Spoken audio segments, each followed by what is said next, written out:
This drill is squat dog to plank, squat dog to lunge, and squat dog to double hop.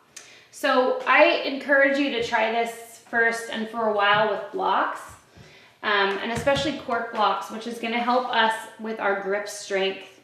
As you grip the blocks, your forefingers can come on the outside and your thumb on the inside, and you're getting external rotation in your shoulders, which can create a little bit more space in and around your neck for weight bearing. Just start with that and really grip the block and feel how you can access every single finger rather than just kind of falling into your thumbs. So really grip the blocks with every single finger. And then once you have that, come into a plank pose with your feet all the way together, not apart at all. And then drive your weight right over your toes, starting in your plank pose, then come into your squat dog. Bend your knees out to the side, push your weight forward against the blocks, and widen your knees without letting your feet come apart. That will be your inhale breath. With your exhale, come forward and long without falling or rounding, so neutral. And then again, inhale, squat back without falling into your arms. Exhale, come forward, long and strong.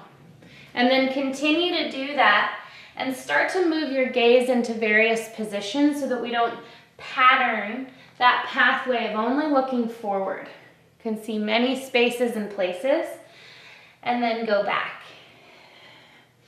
After you've done a few of those, bring your knees down, sit on your heels if that works for your anatomy, and then just shake out your arms or shake out your wrists. You can also just kneel. And then to build on, we're gonna work with the squat dog to lunge. Walk your hands forward again, grip your blocks, come into plank. From plank pose, go back to squat dog. Stay looking back and step your left foot forward outside your blocks. Without falling into your pelvis, keep your pelvis lifted and then extend through your spine. Squat back and pause. Now, a common tendency or misalignment is to look forward as we step, and then there's nowhere to go. We end up getting stuck in our pelvis and we have to hoist our leg forward. So instead of looking forward, keep your gaze back, lead with your pelvis, step your leg outside, keep your thighs back, your pelvis lifted, and then extend through your spine. Now speed that up a little bit, back and forth, landing as light as you can.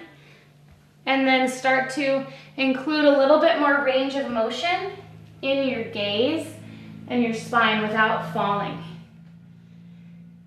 And you can speed it up and slow it down as you choose. And do this with your breath.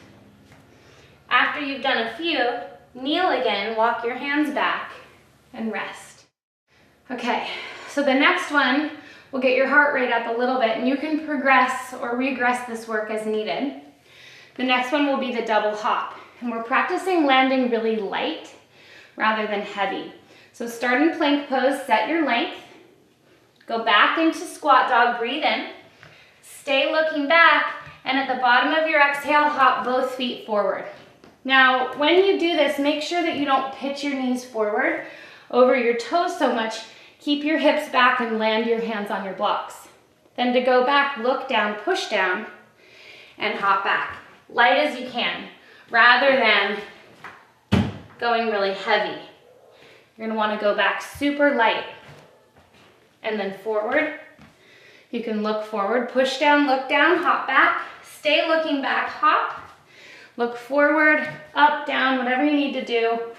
And then hop back, and you can start to build this.